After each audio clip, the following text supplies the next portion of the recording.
frente a estos últimos acontecimientos que nos han llevado a una sociedad más integrada, donde en teoría nos parecemos más, etcétera, etcétera.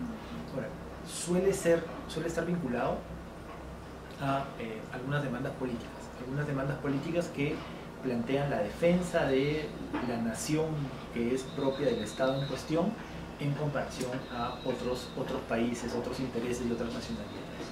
Entonces, en el contexto actual, está muy vinculado sobre todo a posiciones que han terminado siendo como conservadores o de derecha, en las cuales, por ejemplo, en el caso europeo tiene que ver con posturas muy hostiles frente a las poblaciones inmigrantes. Entonces, los movimientos conservadores de derechas, alguna gente también los define como nacionalistas. En el caso Cataluña. En el caso de Cataluña no tanto. En el caso de Cataluña lo que tienes es una tensión entre este proyecto de ser un país unido por diferentes nacionalidades, si lo quieres poner en esos términos, y la decisión de alguna de estas nacionalidades a tener un mayor nivel de autonomía. Entonces, lo que vemos en el caso catalán de alguna manera tiene que ver con un proceso de disputa y de negociación dentro de lo que hasta ahora ha sido el Estado español. No está tan vinculado por ahora, me parece, a una especie de hostilidad frente a lo que es diferente, sí a un reclamo de ser considerado o mucho más considerado por parte del Estado español. Entonces, el nacionalismo tiene que ver de alguna manera con esta idea de nosotros frente a otras personas, a otros pueblos.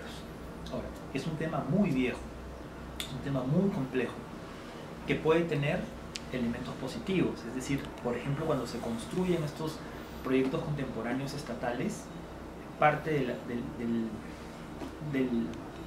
del objetivo era construir también estas nacionalidades. Alguna vez alguien comentaba, hace 100 años o hace 150 años no existían los franceses, existían los de esta región, los de esta otra región, varios grupos. Dicen que el nacionalismo parte de la revolución, en este caso. En parte tiene que ver con eso, con los proyectos que igualan a las sociedades, que desarrollan un Estado que es el mismo Estado para todos los franceses.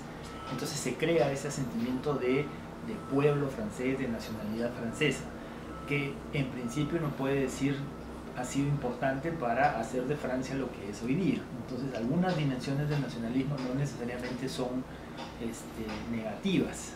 El tema es cómo se politiza el nacionalismo. Entonces, en el momento contemporáneo creo que la politización del nacionalismo está vinculada sobre todo a posiciones conservadoras, anti-inmigrantes, anti-globalización, ¿no? Por eso es que en este minuto, cuando se habla de los movimientos más de extrema derecha o conservadores, alguna gente sin problema habla de los movimientos nacionalistas. Sí. Entonces, creo que estamos describiendo, sin querer queriendo, por ejemplo, a muchos aspectos del gobierno actual de Trump, ¿no es cierto? Hagamos América grande de nuevo, todos se aprovechan de nosotros, o todos se comen nuestra comida, todos nos abusan de nosotros. Es momento ya de defendernos frente a los otros, frente a los inmigrantes del sur, frente a los chinos, ¿no? Y en el caso de Venezuela, que es algo que está en el día a día.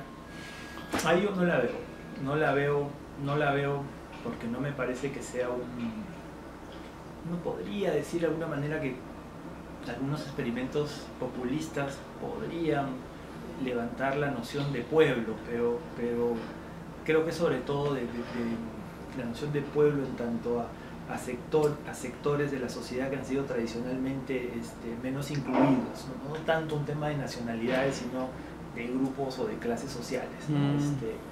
Entonces es el pueblo contra las élites, que no es exactamente lo que está en juego cuando hablamos de sentimientos más de corte nacionalista. Y en este caso, si hablamos del nacionalismo social, que en este caso que abarca las sociedades y todo eso, sobre los inmigrantes que están viniendo de otros países, en el dado caso de los venezolanos, ¿cómo estamos actuando nosotros ante esos inmigrantes? Exactamente, ahí lo que pasa que, a ver, hasta qué punto el nacionalismo o el sentimiento del nacionalismo puede llegar a articular un proyecto político.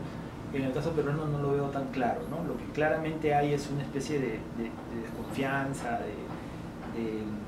por momentos de hostilidad frente a los venezolanos y algunas demandas porque el Estado peruano defienda a los peruanos y no a los venezolanos. podría ser como una especie de sentimiento embrionario de nacionalismo, pero todavía no me parece que esté como cuajando en algo que sea así, una versión actual del nacionalismo. Entonces, como todo en la vida, es sus pros y sus contras, el nacionalismo. Yo creo que sí, depende del contexto, depende del grado y depende con qué se combina. Cuando lo combinas con otros factores puede ser una cosa muy complicada. En el caso del nacionalismo extremo, un ejemplo que... El nacionalismo extremo tiene que ver pues con estos movimientos de extrema derecha en Europa, ¿no es cierto?, donde la idea es defender cierta pureza nacional frente a todo lo que es diferente, que para comenzar me parece puede empobrecer a esas sociedades, ¿no? Si se cierran en sí mismas. Creo que hay mucho que ganar del contacto con otras culturas, con otras nacionalidades, y pueden terminar teniendo actitudes políticas muy hostiles frente a grupos humanos que a veces son los grupos humanos más sensibles y más precarios, ¿no? Como que cierra barreras. Yo creo que sí, levanta barreras, por supuesto. Perfecto, profesor. Muchas gracias por la entrevista. No, Muy amable por su tiempo. De nada, colegas. Hasta la próxima. ¿Qué vienen ustedes?